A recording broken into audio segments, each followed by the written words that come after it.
Dieu, écoutez-moi, tous ceux qui ont marché avec le Dieu créateur sont les créatures de Dieu. Tous ceux qui ont marché avec le Dieu d'Israël sont les serviteurs de Dieu. Tous ceux qui ont servi Dieu là, depuis l'Ancien Testament jusqu'à aujourd'hui, sont les serviteurs de Dieu. Moïse a été serviteur dans sa maison. Mais personne n'était un enfant de Dieu. La nouvelle naissance n'est pas jamais venue ici ou là. La nouvelle naissance est une révélation du Nouveau Testament ici. Mais il y a un problème. Les chrétiens ont un problème. Ils croient que parce que Dieu maintenant est le Dieu de l'Église, Dieu n'est plus concerné à Israël. Dieu n'est plus concerné aux nations de la terre qui ne sont pas des chrétiens. Écoutez-moi. Dieu fait lever son soleil sur les bons et les méchants. Il fait tomber sa pluie sur les bons et les méchants. Dieu a une relation qu'il a gardée jusqu'à aujourd'hui avec sa création.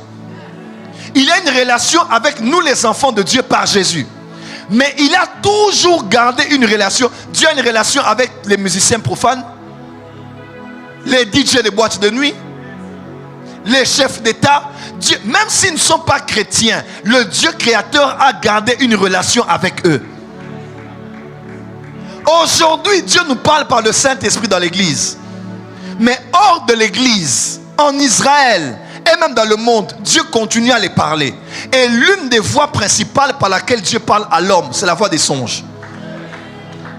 Écoute-moi, quand le Dieu créateur parlait avec Adam face à face et que Adam a péché, il a parlé encore à Caïn, il a encore continué à parler à sa descendance, mais il y a une voie officielle par laquelle Dieu a décidé de parler de manière universelle à tous les hommes. Si tout le monde ne peut pas entendre sa voix audible, au moins tout le monde peut dormir. Et puisque tout le monde peut dormir, Dieu peut venir dans le rêve et parler à tout homme. C'est ce qu'on appelle les songes. Les songes ne sont pas dans la liste des dons spirituels, non. Les songes n'ont rien à voir avec l'église. Parce que même les rois mages, même les mages qui étaient allés déposer des cadeaux aux pieds du Seigneur, ont dit divinement avertis dans un songe. Ils n'étaient pas des enfants de Dieu, mais divinement. Dieu les a avertis dans le songe.